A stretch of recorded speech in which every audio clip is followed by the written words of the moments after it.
নমস্কার। ঈশ্বরের ডাক অনুসরণ করার জন্য তার অর্থ উপলব্ধি করার পূর্ব শর্ত নেই।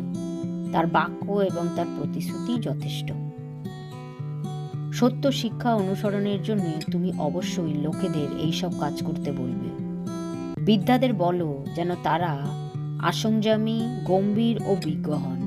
তারা যেন বিশ্বাসে, ভালোবাসায় ও ধৈর্যে ধীর হন।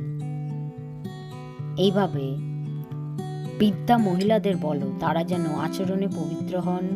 তারা যেন অপরের সম্বন্ধে মিথ্যা অপবাদ রচিয়ে না বেড়ান ও দ্রাক্ষারস পানে আসক্ত না হন, কিন্তু তারা যেন সৎ শিক্ষা দিয়ে বেড়ান।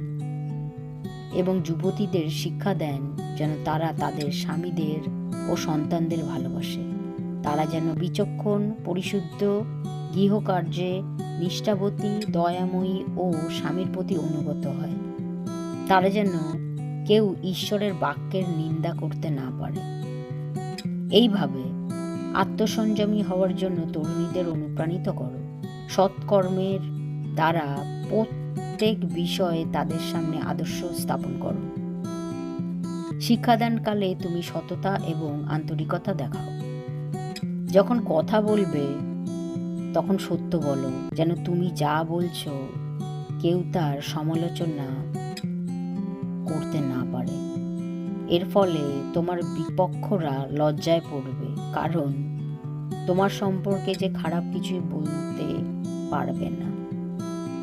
দাসদের তুমি এই শিক্ষা দাও, তারা যেন সব সময় নিজেদের মনিবদের আজ্ঞা পালন করে, তাদের সন্তুষ্ট রাখার আপ্রাণ চেষ্টা করে এবং মনিবদের কথার প্রতিবাদ না করে, বরং তাদের দেখাতে হবে যে তারা সম্পূর্ণভাবে বিশ্বাসী ও ভালো লোক।